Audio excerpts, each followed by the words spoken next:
De todo lo precedente concluyo que los milagros no dan de Dios un conocimiento verdadero ni de su procedencia ni un claro testimonio. Sé muy bien que en la Sagrada Escritura se dice con notable frecuencia que Dios ha solido hacer prodigios para darse a conocer a los hombres. Así en el Éxodo. Dios engaña a los egipcios y da signos de su existencia para que sepan que es el verdadero Dios. Pero de aquí no resulta que los milagros sean testigos de la existencia de Dios. Resulta únicamente que los judíos tenían tales opiniones que fácilmente les convencían milagros de tal índole.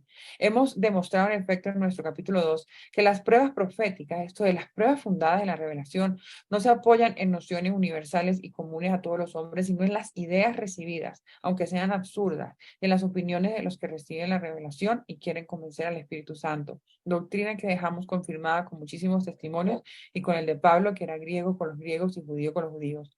Por lo demás, si todos los milagros tuvieran el don de convencer a los egipcios y a los hebreos de sus ideas habituales, no serían capaces de darles una idea verdadera de Dios. Lo más que pudieran hacer sería demostrarles que hay una más poderosa que todo lo que ellos conocieran, y que Dios se interesaba simultáneamente por los hebreos, que en efecto entonces prosperaban, en vez de interesarse por todo el género humano, como enseña y puede por sí sola comprobar la filosofía. Por eso los judíos, y cuanto como ellos conocían la providencia de Dios, solo por el mudable estado de las cosas humanas y la desigualdad de las condiciones, estaban en la convicción de que Dios prefería a los judíos, aunque no aventajasen a los demás pueblos en verdadera perfección, como queda demostrado en el capítulo 3. Pero debemos llegar ya a nuestro último principio, a saber que los decretos y órdenes de Dios y por consiguiente su providencia no son otra cosa en la escritura que el orden natural. En otros términos, que cuando la escritura dice que una cosa que es obra de Dios o que se hizo por voluntad divina, entiende que esto es según las leyes y el orden natural.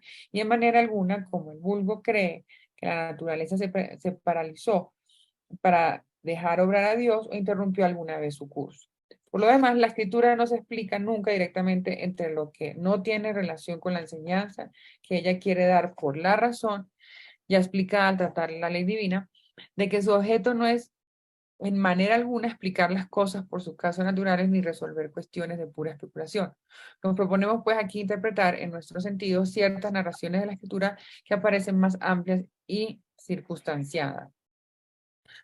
He aquí algunas. En se dice que Dios reveló a Samuel que le enviara a Saúl, y Dios, sin embargo, no envió a Saúl a Samuel, como suelen hacer los hombres. Esta misión de Saúl realizada por Dios fue pura y sencillamente disposición natural. Saúl, en efecto, buscaba unas bestias que había pedido, y después de pensar si volverían a su casa sin hallarlas, decidió, por consejo de un siervo, ir a encontrar al profeta Samuel y preguntarle el paradero de sus mulas. En toda esta narración no se ve que Saúl siguiera ninguna disposición especial de Dios, sino que el curso natural de las cosas le llevó ante Samuel. En el Salmo 105 se dice que Dios cambió las disposiciones de los egipcios y les hizo cobrar odio al pueblo judío.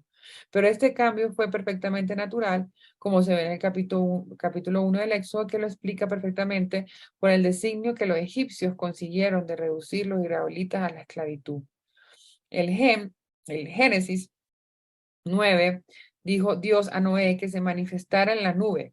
Y esta acción de Dios no es más que la reflexión y refracción que experimentan los rayos del sol al atravesar las gotas de agua suspendidas en las nubes. En el Salmo 147, la acción natural del viento, que con su calor derrite el hielo y la nieve, es llamada palabra de Dios. Y en el verso 15 se dice lo mismo del viento y el frío. Igualmente en el Salmo 104:4 al viento y al frío se les denomina enviados de Dios, ministros de Dios. Y así sucesivamente hay en la Escritura muchísimos pasajes que expresan, declaran que el decreto de Dios, su precepto, su palabra y su verbo son simplemente la acción y el orden natural.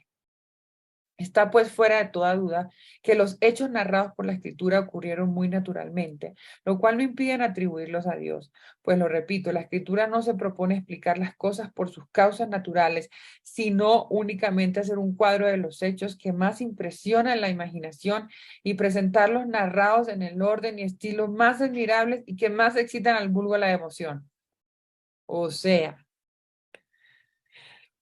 o sea que la escritura lo que hace es impresionar al vulgo. Ujú, así es, nada más que eso. Sí. ¿Ustedes creen eso? Lo que pasa es que yo no iba a misa de hace 11 años y ayer me tocó entrar a una misa y los protocolos no han cambiado nada y la obediencia, pedir Ay, perdón, no me gusta. y es como todo lo No, mismo, entonces eso no ha cambiado.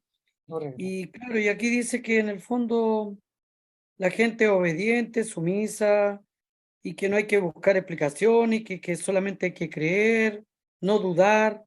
¿Da a entender eso? Mm, total. Pero Cosa sería simple, bueno o tú, colocarlo ahí. O sea, que la escritura ya, no explica la las escritura, cosas, no explica las cosas por sus causas naturales, no explica las sino cosas. por sus causas naturales, sino hace un cuadro de los hechos Sí, que más impresiona la imaginación del vulgo, a la devoción, a su devoción, que más impresiona la imaginación del vulgo a su devoción. Sí, pues hallamos en la escritura narrados ciertos hechos cuya causa natural desconocemos, o al parecer opuestos a las leyes naturales, esto no debe contrariarnos y debemos seguir convencidos de que todo lo que efectivamente ha ocurrido se ha verificado naturalmente. Confirma esta doctrina al ver claramente por la narración de varios milagros que fueron acompañados de especiales circunstancias, sobre todo cuando está imaginado y contado poéticamente. Estas circunstancias precisamente demuestran que el milagro obedeció a causas naturales. Así cuando Moisés quiso que a los egipcios lo devorasen las úlceras, esparció al aire cenizas calientes. Un decreto de Dios muy parecido, esto es, una disposición muy natural, hizo que soplando un fuerte levante cubrieran el Egipto las langostas, y para hacerlas desaparecer fue preciso un furioso huracán de poniente. De la misma manera, el decreto divino que abrió a los israelitas el paso del Mar Rojo fue un viento de oriente que sopló con violencia toda la noche. Si Eliseo dio nueva fuerza y vigor a un niño, a quien se creía muerto, se debió a que consiguió con fricciones y calor devolverle la animación y que abriera los ojos. En el Evangelio de Juan se hace también la narración de ciertos preparativos que Jesús empleó para curar un ciego. Pudiera una palabra citar muchísimos pasajes de la Escritura que prueban suficientemente que los milagros requieren otras condiciones más que un simple precepto divino, como suele decirse. Después de creer que si las circunstancias de los milagros y las causas naturales que los explican no aparecen siempre mencionadas, no dejaron de ser necesarias para su cumplimiento. En la narración del Éxodo se ve que al solo precepto de Moisés la mar volvió a hincharse y nada se dice del viento. Pero en el cántico de Moisés se dice que el mar se hinchó con el soplo de Dios, lo cual indica que si antes se cayó esta circunstancia fue por hacer que el milagro apareciese mayor. Se dirá que en la escritura hay muchas cosas inexplicables por causas naturales. Por ejemplo, que los pecados y las oraciones pueden producir la lluvia y la fertilidad del suelo. Que la fe pudo curar a los ciegos y otras muchas cosas por el estilo. Mas a esta objeción creo haber ya respondido. He demostrado que la escritura no trata de explicar las cosas por sus causas próximas, sino presentarlas con orden y estilo tales que exciten la devoción de los hombres y singularmente la del vulgo. Por eso habla con cierta vaguedad acerca de Dios y de otras varias cosas, porque no quiere convencer a la razón, sino impresionar a la imaginación. Ahí está. Si puedes escribir esto, la escritura ya, habla con cierta vaguedad acerca de Dios, con cierta qué, vaguedad acerca, vaguedad, ajá, ya, y de otras varias cosas, acerca de Dios y otras varias cosas, ajá, ya, porque no quiere convencer a la razón, sino impresionar a la imaginación. Está bueno eso. ujú, sí,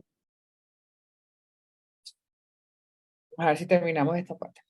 Supongamos en efecto que la escritura narrase la caída de un imperio, lo mismo que cualquier escritor político lo hiciera, este asunto no hubiera en manera alguna interesado al pueblo. Pero si de la decadencia de este imperio se hace una descripción interesante, y si como lo hace la escritura en el asunto se hace intervenir a Dios, entonces ocurrirá precisamente lo contrario.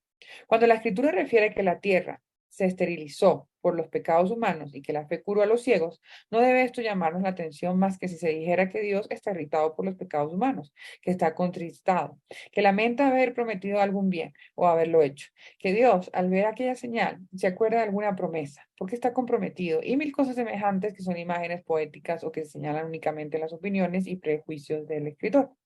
Concluyamos, pues, sin vacilar, que todo lo que hay de verdad en la Sagrada Escritura ocurrió según las leyes naturales que rigen a todas las cosas. Y si ocurre algún acontecimiento contrario a las leyes naturales o que absolutamente no pueden deducirse de ella, entonces hay que creer que fue agregado a la Sagrada Escritura por alguna mano, ¿mano qué? Alguna mano sacrilega. Sacrílega, Sacri- sacrílega. Ajá. Ujú. Por lo contrario, a la naturaleza es opuesto a la razón y lo opuesto a la razón como absurdo debe desecharse. Bueno, voy a leer este último párrafo. Réstame solo presentar algunas observaciones sobre la interpretación de los milagros, o mejor, insistir sobre lo expuesto y ampliarlo con algunos ejemplos. Hubo necesarias estas explicaciones porque temo que dando mala interpretación a algunos milagros se diga que la escritura contiene alguna cosa opuesta a la luz natural. Bueno, entonces le mando un abrazo. Estuvo Igual, interesante esta charla. igual, Oye, que descanses.